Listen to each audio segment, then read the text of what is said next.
इतिहास सितारों से खाली नहीं है और ऐसे ऐसे सितारे हैं जिन्होंने न सिर्फ इस देश, इस समाज, बल्कि पूरी मानवता को एक नई दिशा दी।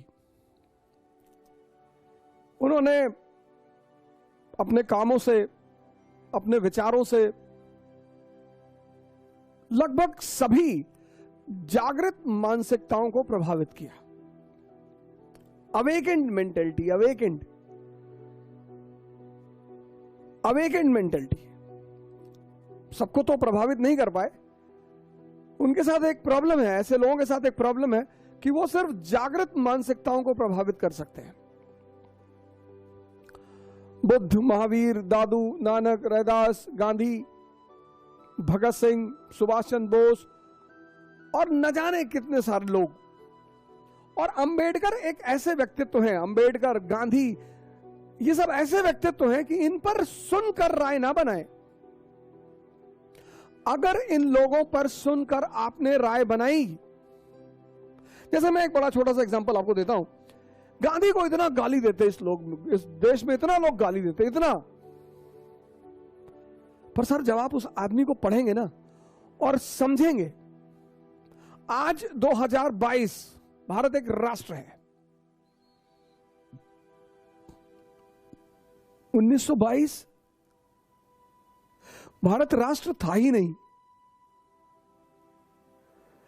आज 2022 भारत एक राष्ट्र है, सशक्त राष्ट्र है, दुनिया में एक हस्ती है इस देश की।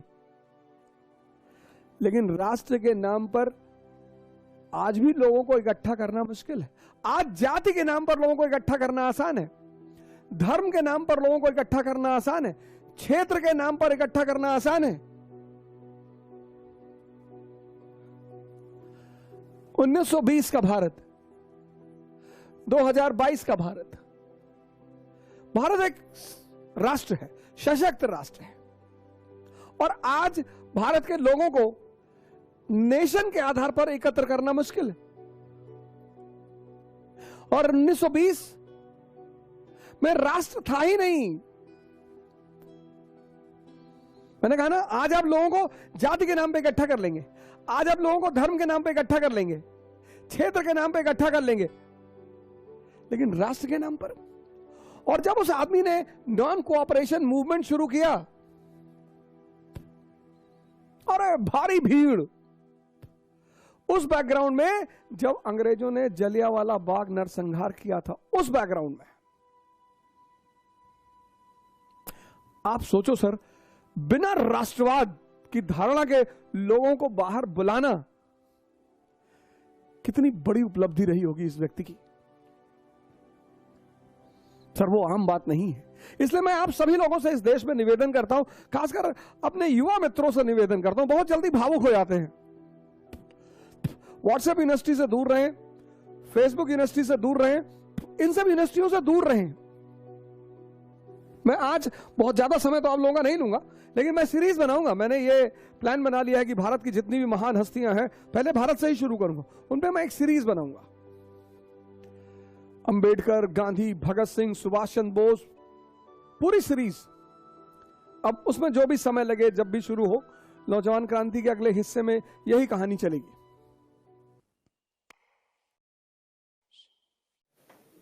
नाथूराम गोडसे को मारना ही था, जिन्ना को मार दिया होता, जिन्ना को मार देता भगवान बन जाता कंट्री में, क्योंकि जिन्ना के बाद दूसरा कोई मुस्लिम लीडर उस मूवमेंट को चलाने वाला था ही नहीं, पाकिस्तान बनता ही नहीं। और सुबह नहीं, वो भगत सिंह को गांधी जी की वजह से लटकाया गया, ना मारेंगे ना, भगत सिंह को गांधी जी की वजह से लटकाया गया। प्रोटेस्ट किया, लेटर लिखा अरविंद गांधी जी, कोई नहीं बचा सकता था भगत सिंह को। इस देश के पूंजीपतियों ने लटकाया उस आदमी को। 1927 फिक्की, पुरुषोत्तम दास ठाकुर, 1929 में डिप्रेशन हो गया, वो आदमी बन रहा था लेनिन दूसरा ये एशिया में। गांधी को गाली दे दो, वो जिंदा हो तो भी तुम्हें कुछ ना बोले कि बेटा दो और दे दो। गांधी को गाली देके तुम तोप बन रहे हो, दाऊद इब्राहिम को दो। जो बाबा जी गाली दिए थे गांधी जी को, मैं उनको अपने कई वीडियो में मैसेज भेजा हूं कि बाबा जी आपके घर में झाड़ू लगाएंगे, आप दाऊद इब्राहिम को गाली दो। कि दाऊद इब्राहिम मिल जाए तो हम उसके एक पैर पे पैर रख कर खींच दें। गांधी जी को गाली देना, वो नहीं है तो खैर कोई खतरा ही नहीं, वो होते तो भी कुछ नहीं कहते, गाना गाने लगते। ईश्वर अल्लाह तेरे नाम, इसको बुद्धि दे भगवान। आप पढ़ते को स्ट्रेस लेकर पढ़ना है मुझे नहीं, समझना है। आप पहली गलती पता क्या करते हो, आप स्ट्रेस लेके काम करते, पढ़ना है। मैं नहीं कहता, आप किताबें इतनी प्यारी चीज है, इतनी, पर कब, जब आप उन्हें समझो। 1922 में 1920 गांधी जी की फोटो देखकर याद आ गया। अब अगर मैं सबकी फोटो देखकर आपको कहानी सुनाऊं तो ये तो चलता रहेगा, तो गांधी जी पे मैं मसले को खत्म करूंगा। 1920 में इस आदमी ने असहयोग आंदोलन, नॉन कोऑपरेशन मूवमेंट चलाया। ब्रिटेन की पार्लियामेंट ने अपने वॉइसरॉय से कहा कि मूवमेंट को रोको,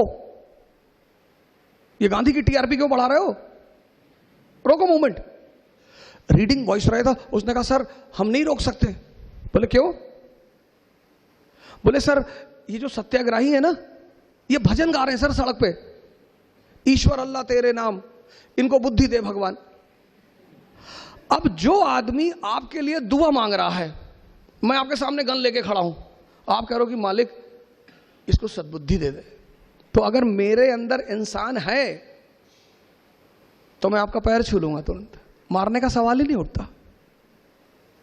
आपने कभी सोचा हम इस आदमी की क्यों इज्जत करते हैं? इसलिए नहीं कि ये आदमी नंगा रहता था ना, वो बात नहीं है। फिर अब गांधी जी कपड़ा नहीं पहनते थे, ऐसे बहुत सारे लोग नहीं पहनते। 1922 में चौरी चौरा एक जगह है यूपी में, वहां का पुलिस स्टेशन जला दिया, पुलिस वालों को जला दिया, सरकार पे सीधा हमला।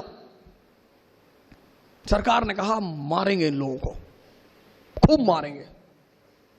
वही घटना, सेम वही घटना 2010 में हुई। आदरणीय बाबा रामदेव रामलीला ग्राउंड में करप्शन के खिलाफ लड़ाई लड़ रहे थे। India against corruption, very good, बहुत अच्छा, आपको लड़ो, आपको हक है, आप हिंदुस्तान के नागरिक हो, डेमोक्रेसी है, आप लड़ो। सरकार ने उन्हें आदेश दिया कि 12 बजे के बाद रामलीला ग्राउंड छोड़ देना। अब सरकार, हमें सरकार के आदेश, हम करप्शन के खिलाफ लड़ रहे हैं, हम सरकार से थोड़ी लड़ रहे हैं, हमें चले जाना चाहिए था, पर बाबा वो बात नहीं समझ पाए। आगे क्या हुआ कहने की जरूरत ही नहीं।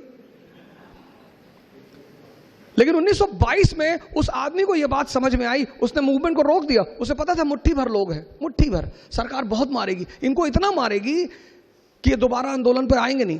तो जैसे ही चौरी चौरा का कांड हुआ, गांधी स्टॉप्स द मूवमेंट, खत्म कर दिया मूवमेंट।